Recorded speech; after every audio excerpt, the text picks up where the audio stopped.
శుక్లాంబరధరం విష్ణుం శశివర్ణం చతుర్భుజం ప్రసన్నవదనం ధ్యాయేత్ సర్వవిఘ్నోపశాంతయే. ఆపదామపహర్తారం దాతారం సర్వసంపదాం లోకాభిరామం శ్రీరామం భూయో భూయో నమామ్యహం. బుద్ధిర్బలం యశోధైర్యం నిర్భయత్వమరోగత అజాడ్యం వాక్పటుత్వం చ హనుమత్స్మరణాత్ భవేత్. భక్తి ప్రేక్షకులకు స్వాగతం. మనం అమృత కలశంలో హనుమద్ వైభవాన్ని గురించి తెలుసుకుంటున్నాం. అందులో హనుమద్ ఆరాధన, హనుమంతుణ్ణి ఎలా ఆరాధించాలి, ఆయన యొక్క అనుగ్రహాన్ని పొందటానికి మార్గాలు ఏమిటి అనేటటువంటిది మనం తెలుసుకుంటున్నాం. బ్రహ్మదేవుడు చెప్పాడు, ఆంజనేయ పూజితశ్చేత్ పూజితా సర్వదేవతా. ఒక్క ఆంజనేయ స్వామి పూజ చేస్తే సకల దేవతల్ని పూజించినట్లే అన్నాడు. ఊరికిని అతిశయోక్తిగా చెప్పటం కాదు, నిజంగానే హనుమంతుని యొక్క జననం వెనకాల సకల దేవతల యొక్క తేజస్సు ఉన్నది. అందువల్ల ఆయన్ని పూజించటం వల్ల సకల దేవతలు తృప్తి పడతారు అనటంలో అతిశయోక్తి లేదు. హనుమంతుడు అందరి దేవతల సన్నిధిలోనూ ఉంటాడు. అటువంటి హనుమంతుని యొక్క పూజ ఎలా చేయాలి అనే దాని విషయంలో ఆయన యొక్క తత్వాన్ని మనం గ్రహించి ఆ పద్ధతిలో మనం ఆయన అర్చించాలి. ఆంజనేయ స్వామి పొగిడిన పెరిగడి స్వామి, ఆయన శక్తి ఆయనకి తెలియదు. చిన్నతనంలో చాలా అల్లరి చేస్తూ ఉంటే భృగు శిష్యులు శాపం పెట్టారు, ఏ శక్తిని చూసుకుని ఇలా అల్లరి చేస్తున్నావో ఆ శక్తి నీకు తెలియకుండా పోగాక అని. ఈయన వల్ల భవిష్యత్తులో చాలా మహత్కార్యాలు జరగవలసి ఉన్నది, మీరు అలా శాపం పెట్టడం ప్రమాదకరము అని చెప్పి ఆ స్థానిక మహర్షులు చెబితే అప్పుడు వాళ్ళు దాన్ని ఒక విధంగా ఉపసంహరించారు. ఏమిటంటే, ఎవరైనా స్తుతించి కానీ విరోధించి కానీ ఆయన శక్తిని ఆయన తెలుసుకునేటట్లు చేయగలరు అని. కాబట్టి ఆయన్ని స్తుతిస్తేనే ఆయన శక్తి ఆయనకు తెలుస్తుంది. సుందరకాండలో మనకి నిదర్శనం, సముద్ర లంఘనం చేసే ముందు దక్షిణ తీరానికి చేరి అందరూ ఎవరు దూకగలరు అని చెప్పి ప్రశ్న వచ్చి ఎవరి శక్తి వాళ్ళు ప్రకటించారు. హనుమంతుడేమీ మాట్లాడలేదు, ఈ కార్యం ఎవరూ చక్కబెట్టగలవారు లేరా అని అంటే అప్పుడు జాంబవంతుడు చెప్పాడు, ఉన్నారు మనలో ఒకడు మహానుభావుడు, అడుగో ఆంజనేయుడు. మరి ఆయన చెప్పడేమంటే ఆయన చెప్పడు, ఆయన శక్తి ఆయనకి తెలియదు. ఆయన్ని స్తుతిస్తే ఆయన తప్పకుండా ఈ మహత్కార్యం సాధిస్తాడు అని చెప్పాడు. అలాగే వాళ్ళందరూ శ్రీ ఆంజనేయం ప్రసన్నాంజనేయం ప్రభాదివ్యకాయం ప్రకీర్తిప్రదాయం అంటూ ఆయన్ని స్తుతిస్తే మహద్రూపాన్ని పొంది రామకార్యం పూర్తి చేసుకొచ్చాడు. కాబట్టి ఆయన యొక్క లక్షణం ఏమిటంటే పొగిడిన పెరిగడి స్వామి. అందువల్ల ఆయన్ని మనం స్తుతించి ఆరాధించి ఆయన యొక్క అనుగ్రహాన్ని పొందొచ్చు. ఆయన అనుగ్రహం కలిగితే మనకి సమస్తము చేకూరుతుంది, దానిలో సందేహమే లేదు. ఎందువల్లంటే ఆయనే చెప్పుకున్నాడు, మనకి కావలసినటువంటివన్నీ ఆయన ఇస్తాను అని చెప్పుకున్నాడు. రామ రహస్యోపనిషత్తులో హనుమంతుడు ఒక మాట అంటాడు, ఐహికేషు చ కార్యేషు మహాపత్సు చ సర్వదా నైవయోజ్యో రామమంత్ర కేవలం మోక్షదాయక ఐహికే సమనుప్రాప్తే మాంస్మరేద్ రామసేవకం అన్నాడు. మీకు ఇహంలో ఏవైనా కష్టాలు ఉంటే ఆ కష్టాలు పోవటానికి, ఇష్టాలు ఉంటే ఆ ఇష్టాలు రావటానికి రామమంత్రాన్ని వినియోగించకండి, అది మోక్షదాయక మంత్రము. మరి మేము ఇహాన్ని వదిలి ఉండలేమే, అనేక సమస్యలు ఉంటాయి, అవి తీరాలి, రోగాలు పోవాలి, ఆరోగ్యాలు చేకూరాలి, ప్రయోజనాలు చేకూరాలి అని అంటారేమో. ఐహికే సమును ప్రాప్తి మాంస్మరేద్ రామసేవకం అన్నాడు. ఇహంలో ఏదైనా మీకు అవసరం ఉంటే నన్ను కోరండి, నేను ఇస్తాను అని చెప్పి స్వయంగా ఆయనే చెప్పాడు. అటువంటి ఆయన్ని తగిన రీతిగా కోరలేకపోతే అది మన దురదృష్టం. సంస్కృతంలో రెండు న్యాయాలు ఉన్నాయి, ఒకటి మర్కటకిశోర న్యాయం అని, రెండు మార్జాల కిశోర న్యాయం అని.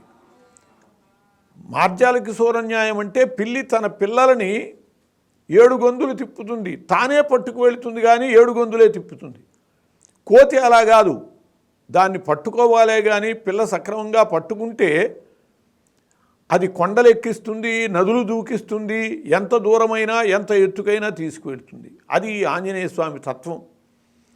కాబట్టి ఆయన కాళ్ళు మనం పట్టుకోగలిగామా మనల్ని ఎంత ఉన్నత స్థితికైనా తీసుకువెళ్తాడు. కాబట్టి ఎలా పట్టుకోవాలి, ఆయన అనుగ్రహాన్ని మనం ఎలా పొందాలి అనేటటువంటిది ఆలోచిస్తే ఆంజనేయ స్వామికి ఇష్టమైనటువంటివి ప్రదక్షిణాలు. ఒక్కొక్క దేవతకి ఒక్కొక్క ఇష్టమైనటువంటి విధానం ఉంటుంది. సూర్యుడికి నమస్కారం ఇష్టం, గణపతికి గుంజళ్ళు ఇష్టం.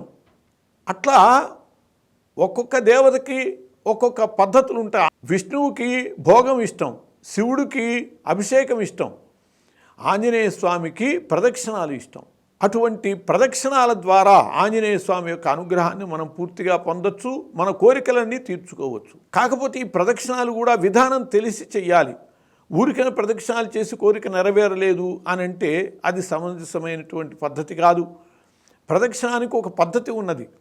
శ్రీ హనుమన్ జయ హనుమన్ జయ జయ హనుమన్ ఆంజనేయం మహావీరం బ్రహ్మ విష్ణు శివాత్మకం తరుణార్క ప్రభం శాంతం రామదూతం నమామ్యహం మర్కటేశ మహోత్సాహ సర్వశోక నివారక శత్రూన్ సంహర మాం రక్ష శ్రేయందాపయ మే ప్రభో అంటూ ప్రదక్షిణాలు చెయ్యాలి. అది కూడా ఒక మండలం 40 రోజులు నియమం పెట్టుకుని అష్టోత్తర శతం వాపి తదర్థం వా తదర్థం 108 ప్రదక్షిణాలు చేయాలి. 108 చేయలేము అంటే 54 ప్రదక్షిణాలు చేయాలి. అది కూడా సాధ్యం కాని అనారోగ్యవంతులు 27 ప్రదక్షిణాలు చేయాలి. అలా చేస్తే ఆరోగ్యవంతులవుతారు, ఐశ్వర్యవంతులవుతారు, కోరిన కోరికలన్నీ తీరుతాయి. వివాహాదులు కూడా వాళ్ళు అనుకున్నటువంటి వాళ్ళతో జరిగేటటువంటి అవకాశం ఉన్నది. అలాంటి సంఘటనలు జరిగిన ఉన్నాయి, నిదర్శనాలు ఉన్నాయి. కాబట్టి ఆంజనేయ స్వామి ప్రదక్షిణాలు ఆ విధంగా చెయ్యాలి. ఊరికైనా పరుగులు ఎత్తటం కాదు, ప్రదక్షిణ విధానం చెప్పబడ్డది. నమస్కార ముద్రతో ఒక నిండు చూలాలు గర్భిణి బిందెడు నీళ్లు చంకన పెట్టుకుని ఎలా నడుస్తుందో, నెమ్మదిగా నడుస్తుంది, తన బిడ్డకి ఎక్కడ ప్రమాదం జరుగుతుందో అని, ఆ విధంగా నెమ్మదిగా ప్రదక్షిణాలు చేయాలి అని చెప్పబడ్డది. అలా ప్రదక్షిణాలు చేసేటప్పుడు కొన్ని నియమాలు పాటించాలి. ఎప్పుడూ కూడా నియమాల వల్లనే దానికి పరిపూర్ణత వస్తుంది. మందుకి అనుపానం ఎట్లాంటిదో దైవ కార్యక్రమాలకి నియమాలు అటువంటివి. ఏ నియమాలు లేకుండా చేస్తే అనుపానం లేని మందు ఎలాంటి ఇబ్బందికరమైన పరిస్థితి తెస్తుందో అలాంటివి జరుగుతాయి. కాబట్టి ఏదైనా కోరికతో నియమబద్ధంగా ప్రదక్షిణాలు చేసేటప్పుడు నిత్యము శిరస్నానం చేయాలి, ఏకభుక్తం ఒంటిపూట భోజనం చేయాలి, నేలపడక మంచం మీద పడుకోకూడదు, బ్రహ్మచర్యం పాటించాలి. ఈ విధమైనటువంటి నియమాలతో నిత్యము హనుమంతుడు పూజ చేసుకుంటూ అలా ప్రదక్షిణాలు చేస్తే ఫలితం తప్పకుండా కనపడుతుంది. అందులో ప్రదక్షిణాలు చేసేటప్పుడు కూడా గణనకి లెక్కించుకోవటానికి పుష్పములు 108 పుష్పాలు స్వీకరించవచ్చు. లేదు 40 రోజులు కూడా ఒకే ద్రవ్యంగా ఉండేటట్లు ఒక్కలు 108 ఒక్కలు తీసుకుని వాటిలో ప్రదక్షిణాలు చేయొచ్చు. స్త్రీలైతే పసుపు కొమ్ములతో ప్రదక్షిణాలు చేయటం. ఇలా ప్రదక్షిణాలు చేయటం వల్ల పరిపూర్ణమైనటువంటి అనుగ్రహాన్ని, ఆంజనేయ స్వామి అనుగ్రహాన్ని పొంది కోరికలన్నీ తీర్చుకోగలుగుతాం. అలాగే ఆంజనేయ స్వామికి పూజా విధానం ద్వారా మనము ఆయన అనుగ్రహానికి పాత్రులం కావచ్చు. ఆంజనేయ స్వామి పూజా విధానం అన్నప్పుడు ఆయనకి ఇష్టమైనటువంటి ద్రవ్యాలతో ఇష్టమైనటువంటి రోజులలో పూజ చేయటం. ఎప్పుడో అప్పుడు నిత్య పూజ చేస్తూ ఉంటాం, సాధారణ పూజ.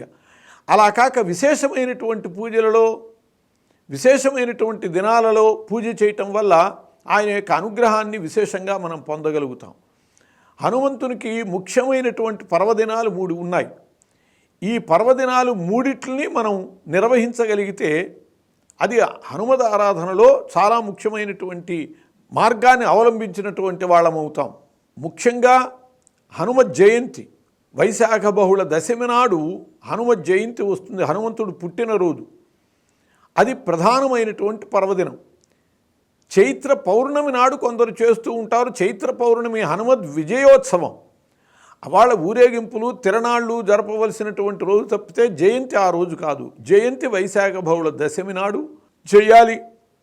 వాళ్ళ జయంతికి సంబంధించినటువంటి కలాపాలు, పూజలు అవి నిర్వహించటం, ఉపవసించటం. అలాగే రెండవ పర్వదినము జ్యేష్ఠ శుద్ధ దశమి, హనుమత్ కళ్యాణం రోజు. హనుమంతుని వివాహము జ్యేష్ఠ శుద్ధ దశమి నాడు జరిగింది. ఆ రోజు కూడా కళ్యాణం చేయటము, విశేషమైనటువంటి అర్చనలు సువర్చలాంజనేయులకి చేయటము అది కర్తవ్యం. మూడవది మార్గశిర శుద్ధ త్రయోదశి, అది హనుమద్వ్రతము రోజు. ఆనాడు హనుమద్వ్రతం నిర్వహించాలి. 5 కథలు చెప్పుకుంటూ పంపా సరోవర ప్రాంతంలో చేయాలి కాబట్టి పంపా కలశ ప్రతిష్ఠ చేసి తర్వాత సువర్చలాంజనేయుల కలశాలను పెట్టి మంటపారాధనతో సహా చక్కగా హనుమద్ వ్రతాన్ని నిర్వహించాలి. తోరగ్రంథి పూజ చేసి 13 ముడుల తోరాన్ని ధరించాలి. ఇలా ఆరాధించటం వల్ల, వ్రతోత్సవాల ద్వారా ఆంజనేయ స్వామిని సేవించటం వల్ల కూడా ఆయన చాలా పరమానంద భరితుడవుతాడు. హనుమాన్ కల్పవృక్షో మే హనుమాన్ మమ కామధుక్ చింతామణిస్తు హనుమాన్ కో విచారః కుతో భయం అని చెప్పి పరాశర మహర్షి చెప్పినట్లుగా అతడు కల్పవృక్షము, కామధేనువు, చింతామణి. ఆ 3 ఏ విధంగా అయితే ఏది కోరుకుంటే అది ఇస్తాయో అట్లాగే హనుమంతుడు కూడా ఏది కోరుకుంటే అది ఇస్తాడు. అలా ఈ పర్వదినాలలో ఆంజనేయ స్వామికి సంబంధించినటువంటి విశేషమైనటువంటి పూజలు చేయాలి. చక్కగా ప్రాతకాలంలోనే అమల కనకవర్ణం ప్రజ్వలత్పావకాక్షం అంటూ హనుమంతుని సుప్రభాతాన్ని చక్కగా పాడాలి. ఆయన్ని సుప్రభాతంతో స్తుతించాలి. ఆ తర్వాత హనుమంతునికి మన్యు సూక్తంతో అభిషేకం చేయాలి.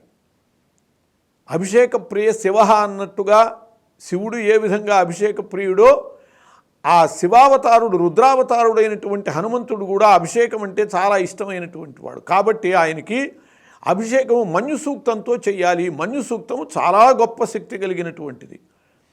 ఆ మన్యు సూక్తంతో అభిషేకం చేస్తే ఎటువంటి కోరికలు కూడా తీరుతాయి. నియమబద్ధంగా కనుక మన్యు సూక్తంతో అభిషేకం చేసిన, మన్యు సూక్త పారాయణ చేయటం వల్ల కూడా దానికి చాలా నిదర్శనాలు ఉన్నాయి. 14 రుక్కులతో కూడినటువంటి ఆ మన్యు సూక్తంతో అభిషేకాన్ని నిర్వహించటం, తర్వాత ఆయన యొక్క పూజా కార్యక్రమం నిర్వహించడం. ఆంజనేయ స్వామికి ఇష్టమైనటువంటి ద్రవ్యాలలో, పూజా ద్రవ్యాలలో పత్రిలో నాగవల్లి దళాలు ఇష్టమైనటువంటివి. అంటే తమలపాకుల పూజ, ఆంజనేయ స్వామికి తమలపాకుల పూజ చేయాలి. ఆ తమలపాకుల పూజ చేసేటప్పుడు మొదళ్ళు అంటే తొడిమ స్వామి పాదాల దగ్గర పెట్టకూడదు, కొసలు పెట్టాలి. ఏదైనా సమర్పణ కొసతో సమర్పించాలి. అలా తమలపాకుల్ని ఓం ఆంజనేయాయ నమః, ఓం మహావీరాయ నమః, ఓం హనుమతే నమః అంటూ ఆంజనేయ స్వామి పాదాల దగ్గర తమలపాకులు ఉంచి అట్లా అష్టోత్తర శతం 108 నామాలతో పూజ చేయటం. అంతకుముందు అంగపూజ, మారుతయే నమః పాదూ పూజయామి, సుగ్రీవ సఖాయ నమః గుల్భ పూజయామి, అంగదమిత్రాయ నమః జంఘే పూజయామి అంటూ అలా ఆయనకి అంగపూజ చేయటం, తర్వాత అష్టోత్తరం పూజ చేయటం. ఇంకా విశేషంగా మరి పర్వదినాలలో విశేష పూజ చేయాలి కాబట్టి సహస్రనామార్చన కూడా చేయటం. అదే దేవాలయాలు వంటివి అయ్యేటట్లయితే లక్షార్చనలు జరుగుతాయి. ఆకులలో పత్రిలో తులసీ దళాలు, మారేడు దళాలు కూడా హనుమంతునికి ఇష్టమైనవి.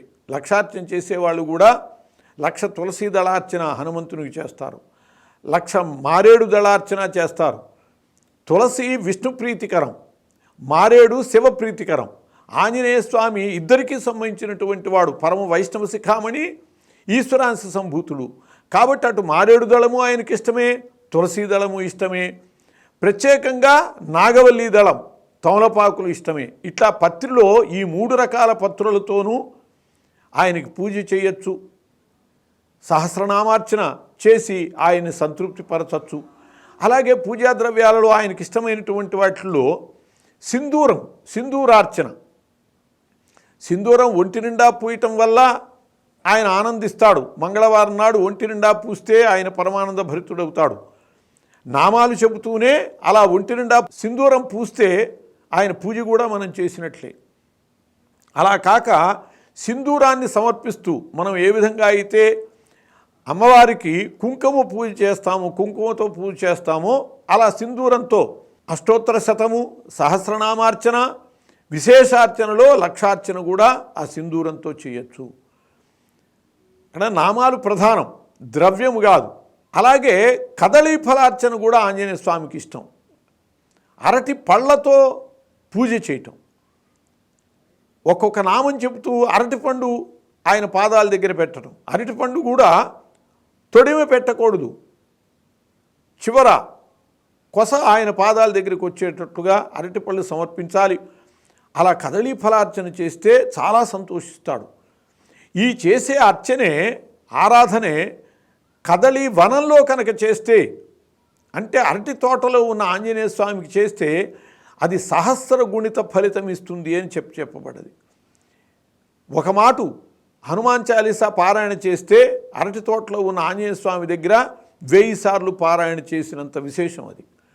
ఒక్కసారి ప్రదక్షిణం చేస్తే 1000 సార్లు ప్రదక్షిణం చేసినంతటి ఫలితం.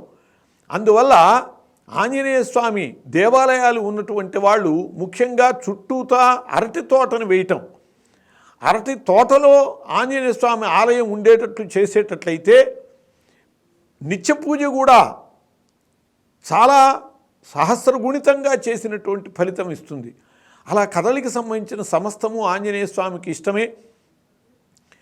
లేదు గృహస్థులైనటువంటి వాళ్ళు, హనుమద్భక్తులైనటువంటి వాళ్ళు వాళ్ళ ప్రాంగణంలోనే 4 అరటి చెట్లు వేసుకుని మధ్యలో ఒక పీఠాన్ని ఏర్పాటు చేసుకుని అక్కడ కూర్చుని స్వామి పూజ చేయటం, అక్కడ కూర్చుని పారాయణలు చేయటం, అక్కడ స్వామిని ఉంచి ప్రదక్షిణాలు చేయటం, ఇలాంటి కలాపాలన్నీ కూడా ఆ అరటి తోటలో చేసినటువంటి ఫలితాన్ని మనం పొందొచ్చు. అలా అరటి చెట్లు వేసుకుని మధ్యలో కనుక స్వామిని పూజించేటట్లయితే ఆ విధంగా కదలి ఫలార్చన కూడా ఆంజనేయ స్వామికి ఇష్టమైనటువంటిదే. పుష్పాలలో మందార పారిజాతాది పుష్పాంజలి మిమ ప్రభో అని చెప్పి స్వామికి చెప్పుకుంటాం. ఆయనకి మందార పుష్పములు ఇష్టం, పారిజాత పుష్పములు ఇష్టం. అలాగే సుగంధభరితములైనటువంటి మల్లెలు, మొల్లలు, సన్నజాజులు, ఇటువంటి పుష్పాలన్నీ కూడా ఆంజనేయ స్వామికి ఇష్టమైనటువంటివే. ఏ పూలతో అయినా సరే సహస్రనామార్చనలు, ఎక్కువగా లక్షార్చనలు చేసేటటువంటి వాళ్ళు మల్లికా కుసుమాలతో చేస్తూ ఉంటారు. దేవాలయాల్లో లక్షార్చన నిర్వహిస్తూ ఉంటారు. అట్లా ఆయన జయంతి సమయంలో వేసవి కాలంలో మల్లెపూలు విశేషంగా వస్తాయి కాబట్టి అటువంటి మల్లెపూలతో అర్చన చేయటం చాలా శ్రేష్టమైనటువంటి విధానం. అలా ఆయనకి ఇష్టమైనటువంటి పూలు పూజకి వినియోగించటం, అలాగే నివేదనలు, ఆయనకి ఇష్టమైనటువంటి పదార్థాలు నివేదిస్తే ఆయన చాలా సంతోషిస్తాడు. కదళీ ఫలం ఆయనకి ఇష్టం, అరటిపళ్ళు నివేదించటం ఆయనకి చాలా ఇష్టం. అందువల్ల అరటిపళ్ళు పెట్టడం, అరటిపళ్ళలో కూడా ఆయనకి పంచసంఖ్య ఇష్టం. మనం దేవాలయానికి వెళ్ళేటప్పుడైనా ఒక 60 అరటిపళ్ళు కొనుక్కున్నాం అనుకోండి, ఒకటి ఎవరికైనా దానం చేసి 5 అరటిపళ్ళు ఆంజనేయ స్వామికి ఇవ్వటమే ముఖ్యం. ఎందుకంటే పంచసంఖ్య ఆయనకి ఇష్టం. అలాగే పుష్పాలు కూడా జయంతి నాడు మనం పూజ చేయదలుచుకున్న ఆంజనేయ స్వామికి 5 రకాల పుష్పాలు తీసుకొచ్చి స్వామికి పూజ చేయటం. అలాగే 5 రకాల ఫలాలు, దానిమ్మ, అలాగే చూతం, జయంతి రోజుల్లో మామిడి పళ్ళు వస్తాయి, ద్రాక్ష, కదళీ ఫలం ముఖ్యమైనటువంటిది. అలాగే నారికేళం, కొబ్బరికాయలు కొట్టడం, పానకం, వడప్పు, ఇటువంటివన్నీ కూడా ఆయనకి ఇష్టమైనటువంటివే. అలా 5 సంఖ్యలో ఫలాలు స్వామికి నివేదన చేయటం. అలాగే ఆయనకి వంటకాలలో అంటే భక్ష్యాలలో అపూపాలు చాలా ఇష్టం. అపూపము అంటే అప్పములు, బియ్యపిండి బెల్లము కలిపి వండేటటువంటి వాటిని అప్పములు అని అంటారు. ఆ అపూపములు నివేదన చేయటం ఆంజనేయ స్వామికి చాలా ఇష్టం. హనుమద్వ్రతంలో కూడా అపూప దానం ఉంటుంది. ఆంజనేయ స్వామి ప్రీతికరమైనటువంటి అపూపాలు, అప్పాలని దానం చేయటం, అలాగే అపూపాలని నివేదన చేయటం, వాటినే ప్రసాదంగా భక్తులందరికీ అందివ్వటం, ఇటువంటిది. అలాగే వడమాల వేయటం, ఆంజనేయ స్వామికి వడమాల వేస్తారు. వడలు మాలగా చేసి అది ధరింపజేయటం కూడా ఆంజనేయ స్వామికి ఇష్టమైనటువంటి పద్ధతే. ఇలా ఆంజనేయ స్వామికి ఇష్టమైనటువంటి విధానాలతో ఆయన్ని ఆరాధించేటట్లయితే, ఇష్టమైనటువంటి రోజులలో ఆయన్ని ఆరాధించేటట్లయితే ఆయన అనుగ్రహాన్ని మనం పొందగలుగుతాము.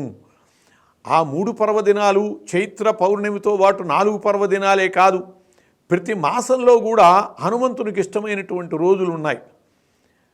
ఆ రోజులలో కూడా పూజ చేస్తే ఆయన చాలా సంతృప్తి పడతాడు. చైత్రమాసంలో పుష్యమి నక్షత్రం ఆంజనేయ స్వామికి ఇష్టమైనటువంటిది.